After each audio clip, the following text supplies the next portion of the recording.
So the last couple of days, we were working with chapter 10 and we were using the PowerPoint, and I'm just not such a big fan of the PowerPoint.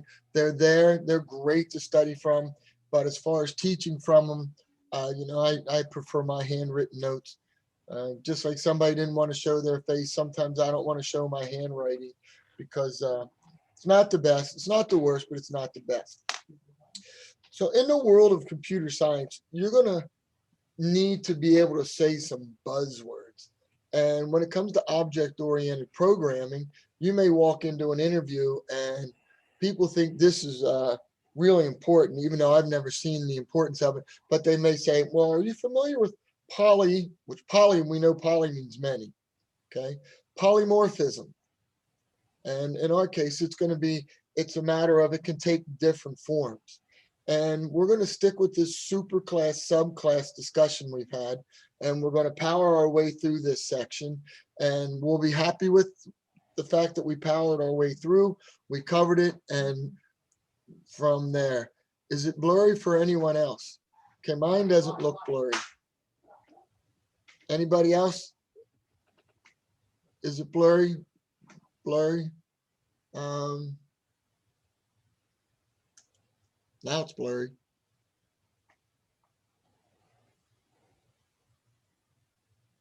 Is that better?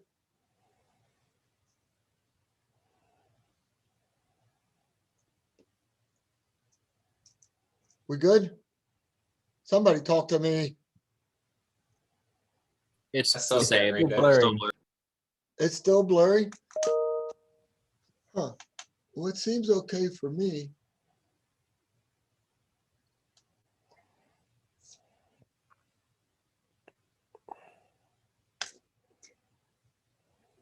All right, cross your eyes, then it won't be so blurry. Polymorphism.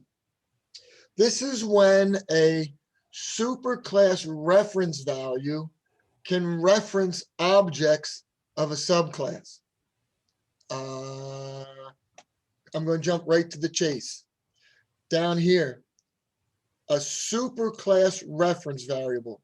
So if I just look at this left side, graded activity is a superclass.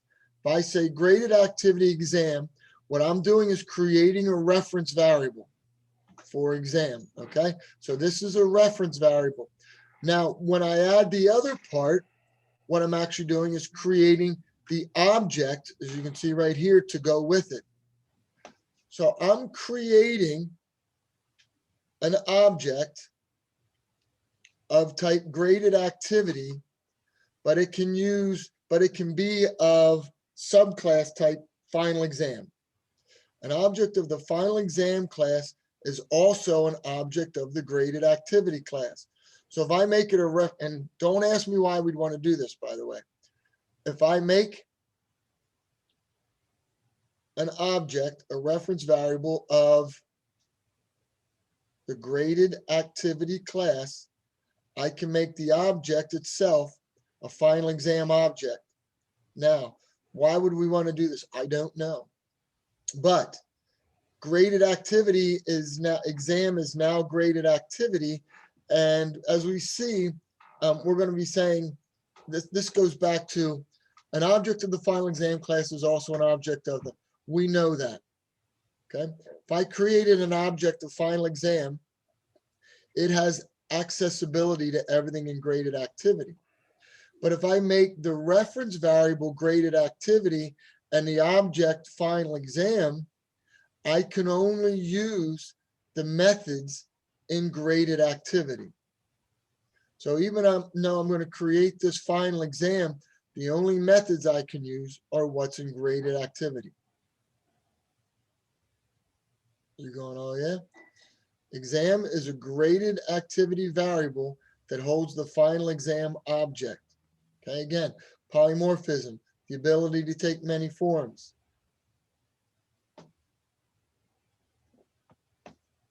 How are we making out? Is it blurry or not? It's a little better. Okay. I can make it out. A reference variable, which is the one on the left side, the first one I said, graded activity. The exam is of type graded activity. It's polymorphic because it can reference objects of its subclass, which is what we're doing right here.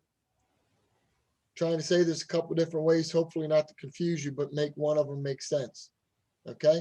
Exam, which is what we just created, can only use methods inside of the graded activity. So if I was to take a look at a couple of statements, let's do this. If I was to take a look at a couple of statements, this is legal. I can say graded activity, exam 1, final exam, because that was a subclass of graded activity. That's the one that went down the left side. Black and yellow, black and yellow. I have it written somewhere. I don't know where I have it written. So let's go back to, we had graded activity, and we went over to final exam. It was, in fact, a subclass. We had pass-fail activity, and we had pass-fail exam. So this is saying if I make a reference variable of type graded activity, I can instantiate an object of these types. Now, what am I doing here? I didn't say anything about the constructors being bad. I just said exam 1 can only use the methods of graded activity. And I know one of you want to raise your hands and say why, and I'm going to say that's above my pay grade when we would ever need that.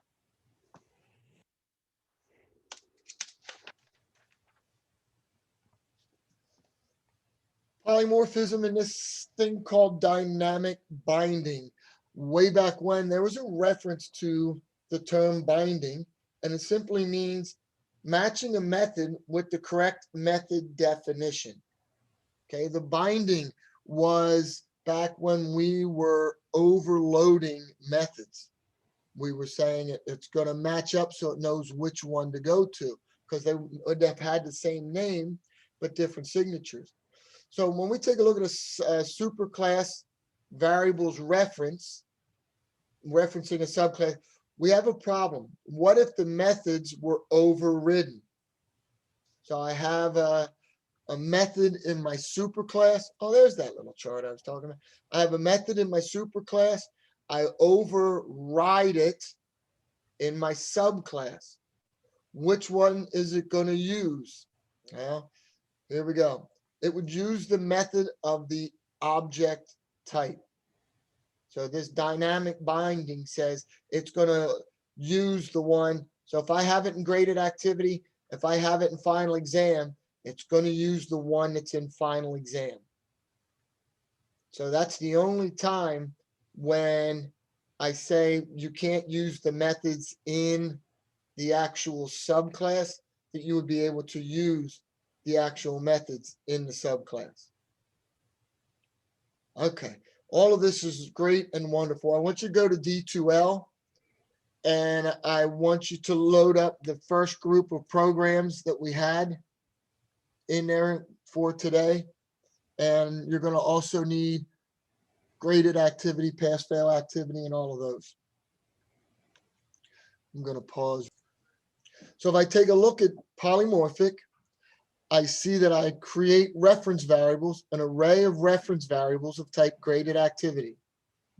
Now I'm going to take each one of these reference variables and make each one an object of one of the subclasses. First one is graded activity.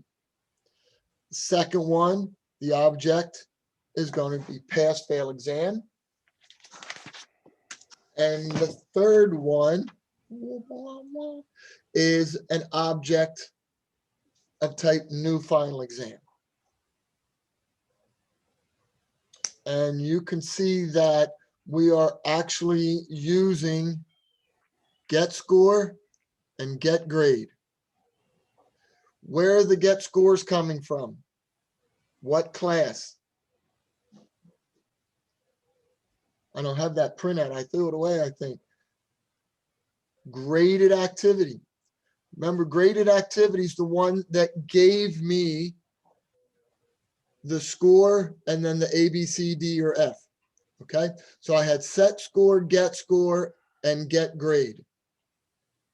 So my first object, I have a score of 95 and it gives me the grade of B. My second object, I have a score of 75, but this time it gives me a P. Why is that? Why am I getting the P? Because it is using the grading scheme of the object class called the pass-fail object. Correct. This was an instance where I did an overriding of a method and the dynamic binding said, use the overridden method that's in the subclass. Okay, and then finally, final exam, there's one last one that gives me a grade of a B. All right, any questions? Polymorphism. So this works because all of the class types that we're initializing are child classes of the starting class. Right. The objects are from subclasses, but the reference variable is the superclass. So if you wanted with a variable that holds like a given class, if you wanted to use like a method on a subclass that didn't exist in the superclass, could you just like put a blank like method in the superclass Yes. that like the lower ones overwrite?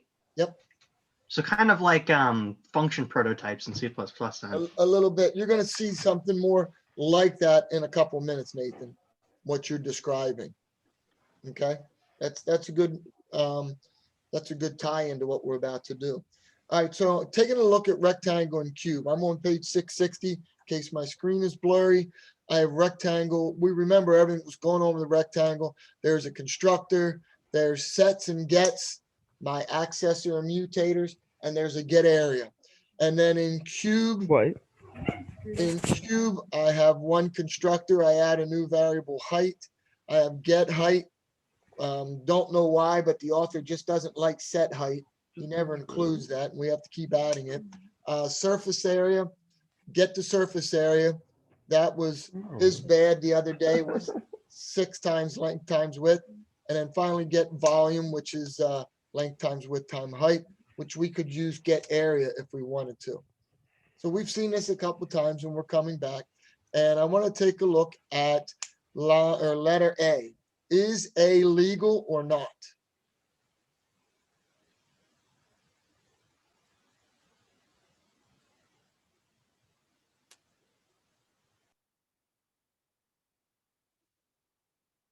It is. It is legal, yes, because we can send the constructor in and we use the constructor. It's the methods that we have problems with.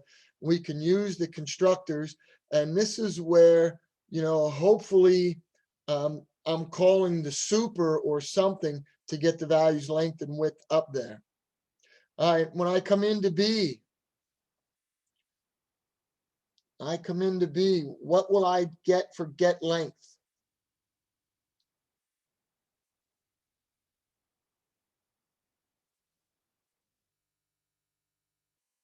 10, 10, width, 12, height.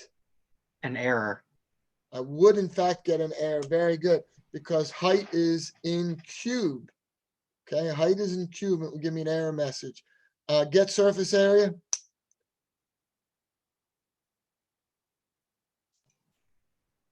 That also should give me an error, just like get height. All right, down at the bottom, cube C equals new rectangle 10, 12. Is that legal or not?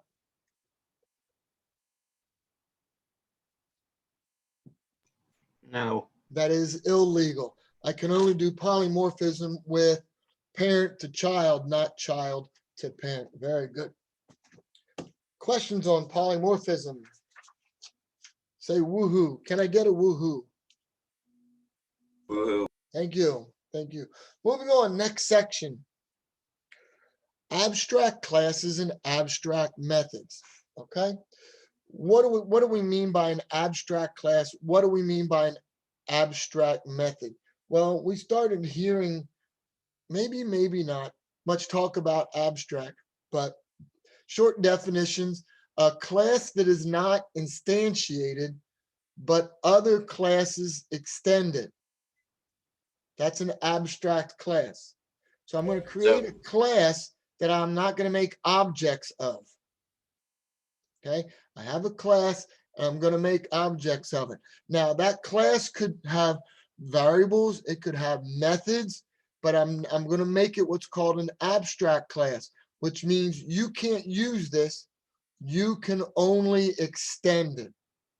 So that I'm making sure certain things are done the way I want it, and then you can extend it and add on what you want.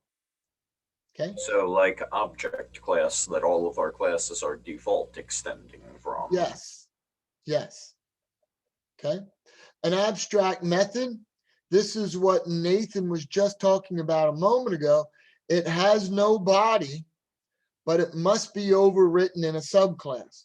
Now he was just saying put a blank method in the superclass, and this is actually what you would do. You would make it abstract so that whoever's writing the subclass would definitely put in that method to override it.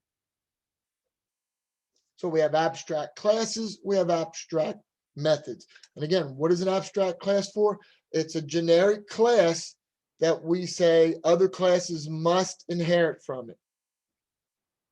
And again, the abstract method, it's to make sure that a method is put in the subclass. You must actually do it. All right, so you can see code listing on D2L.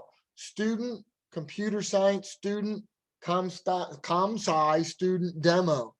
Take a look at that.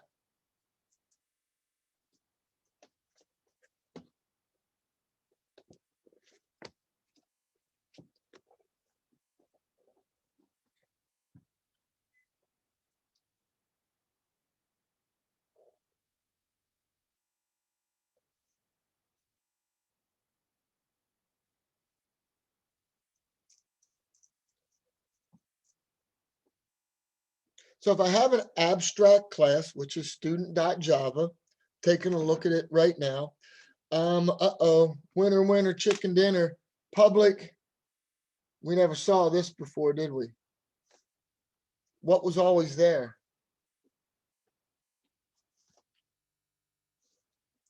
Public, Static. static, good. But now I'm putting in the word abstract, which means if I'm going to extend this, you got the idea of what's going on. If I try to instantiate an object of type student, not going to happen. You got the idea of what's going on. So I'm making an abstract class called, and inside it, I'm going to have the name, student's ID number, and the year admitted. Because those are things we definitely want inside of our subclass to work with. Up here, I have methods that I'm going to be able to use. Here's a constructor student, which just initializes the values. I have a toString. And also included in this abstract class is an abstract method, which means, hey, if you extend me, you can use this stuff that we just looked at, and you also have to write a method to override this one, and that method has to be called get remaining hours. Let's see what's going on in an abstract class. Computer science student extends student. Okay, extends student. Again, student, I can never instantiate. I can only extend it. And, you know, in this case, you see some stuff going on, but it's going to reference back to that superclass.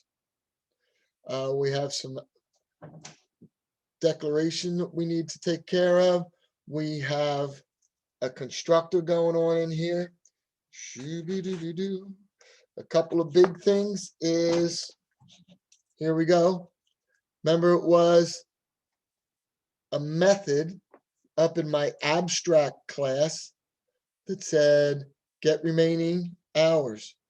So now I actually have to write it. We don't need to delve into everything that's going on in this thing, just the understanding of how this is all laid out. Finally, I'm going to take advantage of the 2-string. I'm going to call my supers 2-string, which hopefully has good stuff, which is what you definitely are going to build on in your inheritance assignment. Okay, you're going to have a 2-string in point, a 2-string in circle, a 2-string in cylinder. We're going to work with 3 different objects and check out all the different 2-strings. And then there's a demo that went with it. And if you wanted to actually see that this works or not, that's something to take a look at. Questions? I have a comment about the UML chart. It's on page 666. If I'm writing an abstract class, I put it in italics on my UML chart. If I'm writing an abstract method, I put it in italics as well. Can a normal class have a abstract method, or can only abstract classes have abstract methods? No, superclasses can have abstract methods, not subclasses. Unless that subclass has a subclass, by way of chains of inheritance. If it's an abstract class, I can only extend it. If it happens to have an abstract method in a superclass, I know I must override it. So usually it's best just to put the heading, no body is really necessary. Good question. And the third section today. I know some of you are like, we're supposed to be typing. We type every day. Uh-oh. Release the hounds. I'm gonna yell at the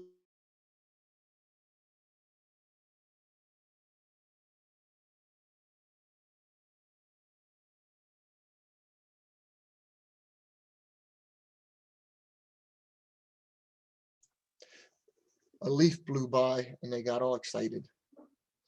All right, last section that we're covering today is a topic called interfaces. All right, what does an interface do? All right, I just had abstract classes and I knew I had to create a subclass of that, so I extended it. I can only ever extend one class. I can only ever have that super sub where the subclass can only extend one superclass. But what if I wanted to make up other rules that the class may follow? Well, in this case, I'm going to create something called an interface. And what's going to happen with an interface, instead of extending it, I'm going to, up in the exact same line, I'm going to implement it. So a word that's going to come with interface is implement. Instead of extending to make a subclass, I'm going to implement this interface. Now, an interface is basically a bunch of rules. As you can see, it's like an abstract class. It's not something I'm going to create an object of. Okay, it's going to be tucked away. But its purpose is to make sure that the class is following certain rules. And, I could say to all of you, I'm writing an interface and you all must implement the interface. And you're going to see the wording of all that in a couple of seconds. So I want you to go ahead and I want you to load up relatable, final exam 3, relatable exams, and we need graded activity.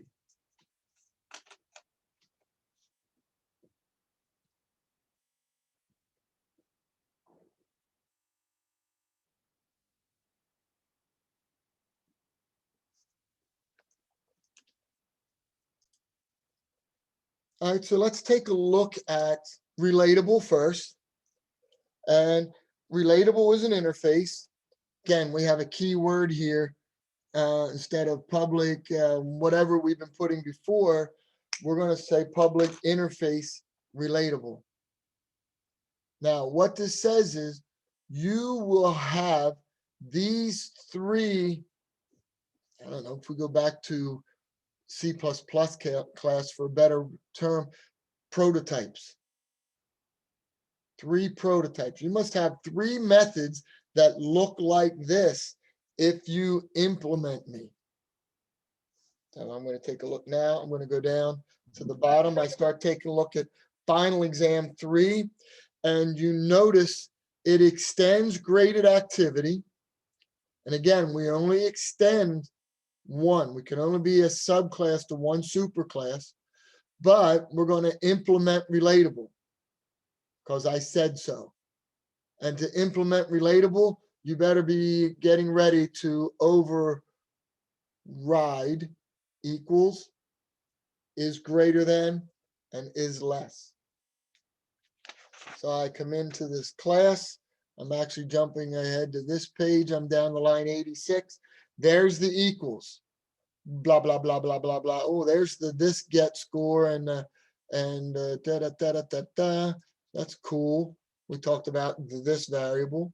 Here's greater than. It's written inside of there. And here is less. So in my class, which is actually a subclass, final exam 3 is a subclass of graded activity, but I'm following rules by implementing this interface relatable. And we're good. What if I wanted to implement multiple interfaces? I can do that. Mentioned that a couple of times. Okay. How's it look in a UML chart? It goes over to an interface. So imagine if you were doing a big time program and you're sitting in the meeting room and you're drawing up all these UML charts before you break all the work up. It's kind of nice to have. We know exactly what everybody's doing. Big poster board. That would be cool. Okay, so what do I have now? Page 697. Page 697. It's not letting me go there. I'm taking a look at questions number 5 and number 6. Okay. Number 5, course grades. So I'm going to basically get ready, and all of a sudden I see write a class named course grades.